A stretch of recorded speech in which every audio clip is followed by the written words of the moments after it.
অনেকদিন পর মেলায় আসছি ঘুরতে। আরে কি ব্যাপার, লোকটা এখানে কি করতেছে? তাড়াতাড়ি আসেন, তাড়াতাড়ি আসেন। যেই হাতুড়িটা দিয়ে মেরে এখানে স্কোর করতে পারবে বেশি, সে পেয়ে যাবে একটা পুতুল ফ্রি। তাড়াতাড়ি আসেন, ফ্রিতে পুতুল নিয়ে যান, তাড়াতাড়ি আসেন। 1 টাকাও দিতে লাগবে না পুতুল নিতে। এই যে বাবু, তুমি আসবা নাকি? আসো।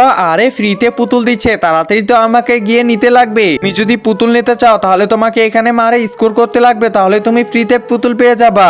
আচ্ছা ঠিক আছে, আমি এখনই মেরে পুতুল নিয়ে দিচ্ছি। এই তো মেরে দিলাম, দেখি তো হয়েছে নাকি।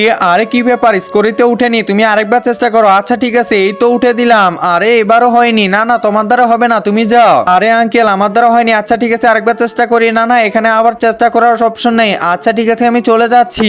একজন মা কতটা আপন হয়ে থাকে, যার মানেই তাকে জিজ্ঞাসা করে দেখো। তো দেখা যাক বন্ধুরা, এই মায়ের জন্য কে ভিডিওটিতে লাইক এন্ড সাবস্ক্রাইব করে। আর যারা মাকে ভালোবাসো না, তারা ভিডিওটি থেকে দূরে থাকো। আরে দাঁড়াও দাঁড়াও, হাতুড়িটা তো দিয়ে দাও। আচ্ছা ঠিক আছে, এখনই হাতুড়িটা দিচ্ছি। এটা তো আপনার এই যে দিয়ে দিলাম। ওরে বাবা, পায়ের উপরে দিছে, পায়ের অবস্থা 12টা বাজে দিছে। তাড়াতাড়ি এগুলো নিয়ে চলে যায়। আজকে তো অনেক ভালো ধান্দাই হলো, তাড়াতাড়ি যেতে লাগবে, না হলে আবার ধরে ফেলবে।